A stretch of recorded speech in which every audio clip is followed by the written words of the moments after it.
స్థానిక quarry market సెంటర్లో Telugu Desam party cluster ఇన్ఛార్జీలు మాజీ కార్పొరేటర్లు కొయ్యల రమణ, మొకమాటి సత్యనారాయణ ఆధ్వర్యంలో టీడీపీ ఆవిర్భావ దినోత్సవం వేడుకలు ఘనంగా జరిగాయి. ఈ కార్యక్రమానికి ముఖ్య అతిథిగా టీడీపీ, జనసేన, బీజేపీ కూటమి ఉమ్మడి రాజమహేంద్రవరం సిటీ నియోజకవర్గ ఎమ్మెల్యే అభ్యర్థి ఆదిరెడ్డి శ్రీనివాస్ విచ్చేశారు. ఆయన చేతుల మీదుగా కేక్ కట్ చేశారు. ఆదిరెడ్డి శ్రీనివాస్ మాట్లాడుతూ వచ్చే ఎన్నికల్లో తెలుగుదేశం పార్టీని మళ్లీ రాష్ట్రంలో అధికారంలోకి తేవడం ద్వారా ప్రగతికి బాటలు పడేలా చేయాలన్నారు.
బాబు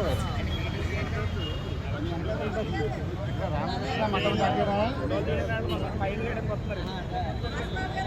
అంతే కదండి. ఫోన్ చేస్తే